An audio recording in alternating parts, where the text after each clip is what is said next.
Hi, it's Becky from Lessons by the Lake. So I want to talk to you about morning meeting sharing today. So morning meeting is my absolute favorite time of the day, but specifically sharing is my favorite part of morning meeting. I love facilitating a time that lets the kids shine about whatever makes them happy and makes them unique. It's not necessarily academic related. I like learning about their family and their life outside of school, and I really love seeing the kids get excited when they make connections with each other from what they share. So let's talk about how we make this happen. So there's many different ways that you can facilitate sharing in your classroom. I'm going to talk about the couple that I use today, but if you want to head over to my blog, there's a lot of options to choose from and I lay it out for you. So I use all about me sharing, is what I call it. So the goal of that is to promote importance of every student and gain insight into their life.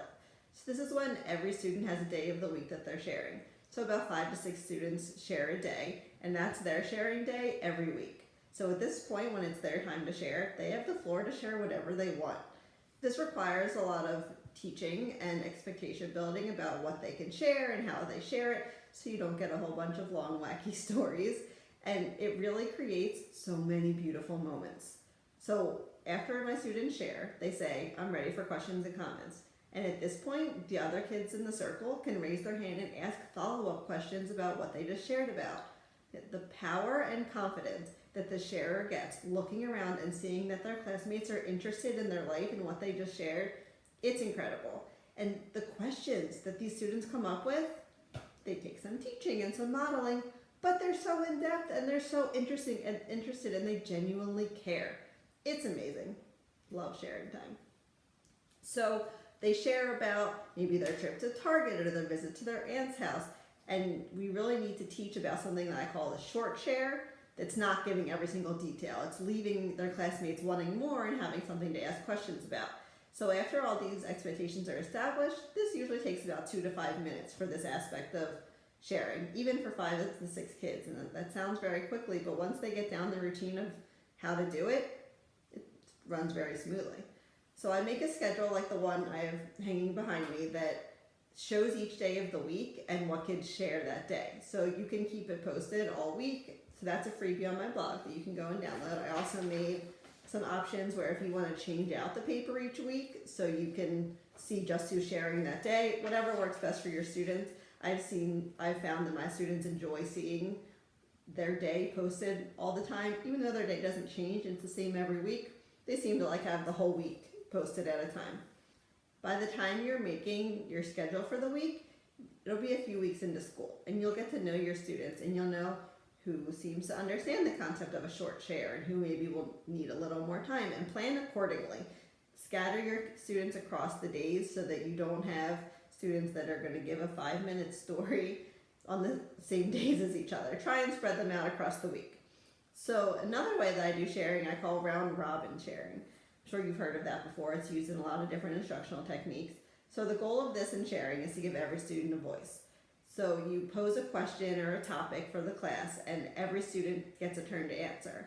I don't allow questions during this because it already takes a lot of time for it to go around the room and have every student share. I try and use questions or topics that are 1 or 2 word answers or just a short sentence. So I have a few different ways I do this. So I have themes for each day, like Mindful Monday, this or that Tuesday, Wednesday wishes, Talkative Thursday, and Favorite Friday. So these are year-round questions that can be used at any time that you can pose for them to get to know a little more about them. Like this Mindful Monday is what makes you feel calm.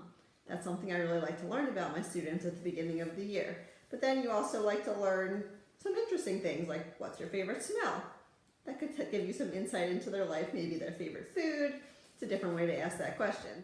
So I also like to use themed cards. These are my back to school summer cards. So they ask questions more specifically related to that time of the year. So whichever way you want to do it, I like to make sure the question is up on the board when the students first come in so they have time to think about their answer. I don't ever like putting them on the spot. I also don't make students share in my classroom, whether you're doing round robin or all about me. I always give them the option to pass.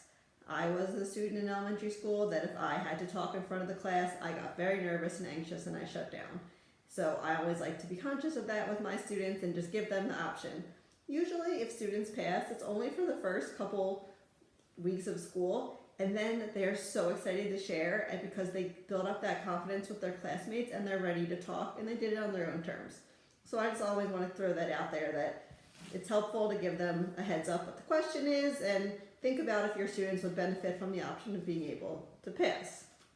So whichever way you decide to do sharing in your room, make sure it fits you and your kids in the best way for you guys to build that classroom community.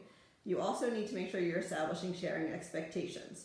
So I talk in another video more about establishing this in the first couple weeks of school, but just something to think about. How I mentioned before, the short share. How are you going to show them what a short share is? Do you want their sharing to be short? Do you want it to be a little longer?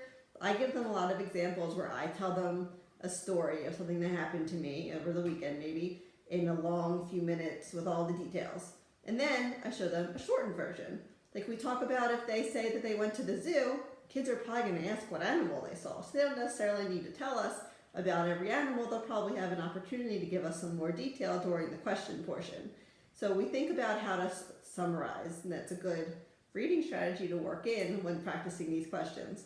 We also work a lot on question words and how their question shouldn't be a story about themselves when they're asking about someone else's sharing time. They need to make sure they're using question words to keep themselves focused. We talk a lot about school appropriate sharing. That's a very big conversation. I established the expectation that everyone's eyes are on the speaker when they're sharing, and whoever's talking during morning meeting, that's who your eyes are on, and how their body should be facing them to show respectful listening. They shouldn't raise their hand while someone else is talking. They need to wait till the signal word, and when they raise their hand, it should be silently. They should have a calm body. They can be so excited to say what they want to say. And we also talk about that if you don't get called on, it's okay. You have something to talk to that person about at lunch then, which is really great. You can make a new connection.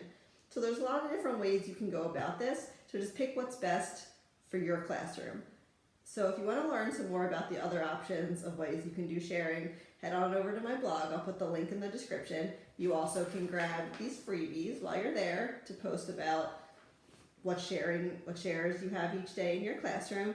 And if you want to know more about any of this, or you want help planning it or deciding how it works best for your room, let me know. Send me a message, send me an email. I'll also post the link for these different types of cards. If you want to look at them, I have them in printable cards and digital. If you like to post them up on your board, there's more than enough for every single day of the school year, so I've got you covered if you want to do round robin all year. And these are also just really great questions for like writing prompts, and if you have a few minutes to start a conversation to get to know your kids a little bit better. They're really useful in a lot of different ways. So let me know what other questions I can answer, and thank you for stopping by.